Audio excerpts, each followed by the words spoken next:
Hai semuanya, kita berdua habis nonton film Argyle dan ini opini kami.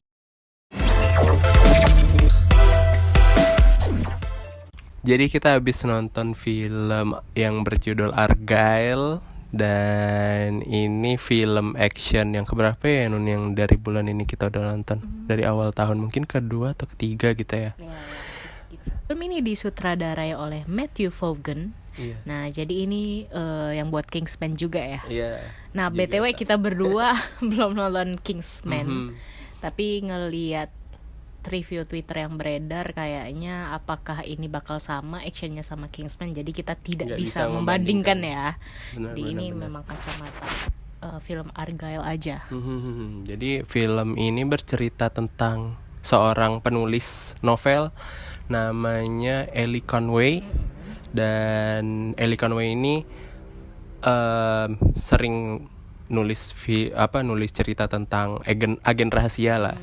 Dan suatu saat dia menjadi buronan sebuah kelompok agen rahasia yang jahat karena tulisan yang dia bikin itu sangat mirip dengan apa yang terjadi di dunia nyata. Jadi aku awalnya premis itu kayak, hah kok bisa sih gitu kan? Iya kan, kita nggak bisa nebak sampai di pertengahan ceritanya.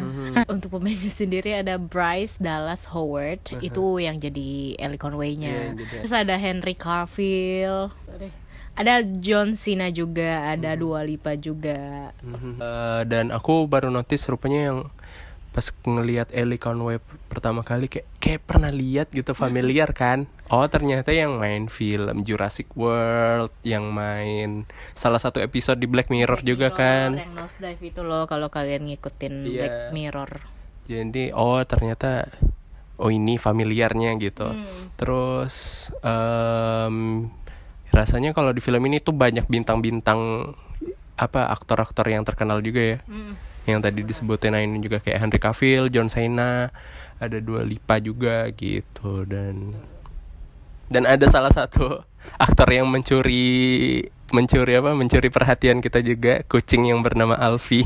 Nah, untuk dari Wahyu sendiri nih, kira-kira plusnya dari film yang banyak plot twist-nya ini apa aja? Sepanjang film kita tuh nggak dikasih jeda buat merasa bosan sih, yang aku rasain. Karena di pertengahan film aja kita udah disuguhkan sama plot twist kan. Kita juga nggak mau cerita banyak plot twistnya kayak apa, karena nanti malah mengurangi efek of surprise buat teman-teman yang pengen nonton juga gitu. Tapi yang biasanya kalau film tuh plot twistnya banyak di akhir, dan ini nih di tengah-tengah aja kita udah dikasih plot twist gitu kan. Jadi kayak banyak tebakan-tebakan kita di sepanjang film itu rasanya salah terus gitu kan. Maksudnya cukup pinter juga ya penulis ini filmnya ya, kayak yang biasa kita tebakan kayak gini bener. Ini kita malah nebak salah lagi. Banyak benar-benar yang nggak kita duga gitu loh. Ya, terus juga kayak kita bertanya-tanya manakah sisi yang benar gitu, mana sih orang yang baik gitu, atau manakah orang yang jahat gitu di sepanjang film. Dan itu sebenarnya dijawab nanti di akhir gitu kan. Tapi di sepanjang film itu kita jadinya bertanya-tanya, dan itu sih efek yang membuat kita tuh kayak seru gitu. Karena kita butuh penjelasan nih, kenapa ini ada mana nih yang benar gitu. Ya sampai aku bilang, kok tiba-tiba dia jahat lagi? Kok tiba-tiba dia bener lagi? Tuh sampai kayak bingung gitu. Tapi benar-benar pas dikasih jawaban di akhir gitu. Jadi jangan bingung.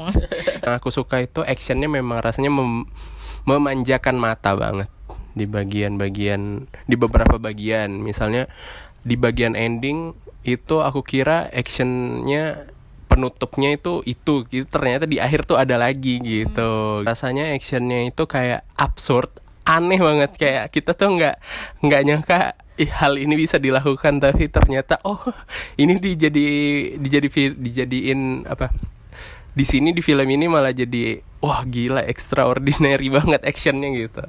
Memang kayak dibikin absurd, lebay, tapi ya kita tetap bisa terhibur dengan hal itu. Ceritanya itu juga nggak yang kayak serius, maksudnya masih ada banyak komedinya, terus dikemas secara ini juga ya, fresh juga ya. Maksud aku dia menceritakan agen rahasianya lewat cerita dari si agen ini, si yang buat buku itu. Iya benar-benar, si Ellie Conway-nya itu kan. Dan ya memang karena actionnya tuh agak lebay gitu kan, jadi tuh bisa dimasukin kayak elemen-elemen. Aku mikir yang pas adegan action yang tembak-tembakan di asap itu, aku nangkepnya itu kayak ada unsur musikalnya gitu jadinya. Dengan background musik yang Jadi ada drama, ada action, ada musikal, ada ini lengkap nih genrenya. Nah, kehadiran Alfie di film ini plus juga sih menurut aku si kucing Alfie ini cukup menghibur juga.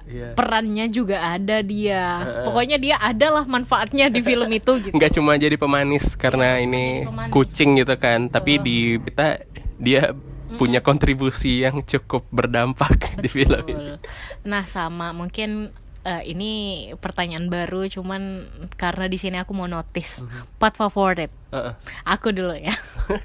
Part favorit aku sumpah pas mereka action yang asap-asap itu loh, asap warna-warni. Itu iya sih. Sama kayak ada adegan action X musikalnya. Itu sih favorit aku, kayak anjir keren banget gitu warna-warninya. Itu sepanjang adegan itu kayak Ainun keren Ya, gitu. ya kita sampai kayak gitu, keren banget woi gitu.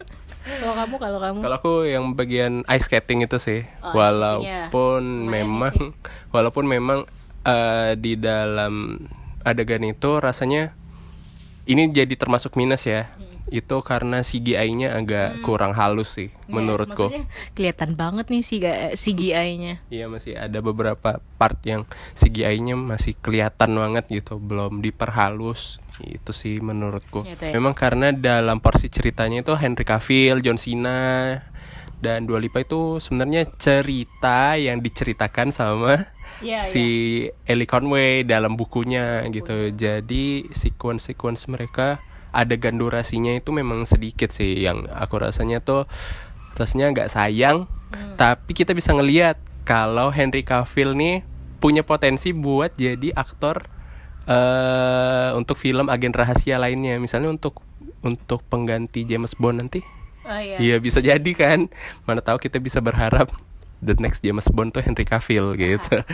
Terus minus selanjutnya itu mungkin bagi yang suka spy mata-mata yang serius banget, kayak James Bond, Mission Impossible, itu kayak pas nonton ini kayaknya. Tapi masih terhibur lah menurutku. Tapi untuk orang yang rasanya pengen cari action yang serius, yang benar-benar filmnya banyak konspirasi bla bla bla gitu kan, itu bakal ngerasa film ini. Iya, tapi kan beda gitu kan vibes-nya filmnya gitu. Kalau film ini kayak kita bisa lebih terhibur. Kalau yang itu kan kita bikin kita mikir gitu kan, film-film yang kayak gitu. Ada kredit title, kalau kalian udah nonton di pertengahan ada mid credit scene. Jadi jangan buru-buru beranjak dari tempat duduk karena ada adegan tambahan yang mungkin aku belum nangkep itu bakal lanjutannya kayak gimana gitu. Tapi menurutku ada sih kayaknya. Ada nggak sih? Semoga ada ya. Aja opini kita berdua tentang film Argyle. Dan untuk kalian yang udah nonton, yang kayak pengen diskusi bareng kita berdua nih, bisa banget di kolom komentar kita berdua soal film Argyle ini. Iya bener, dan see you in the next video.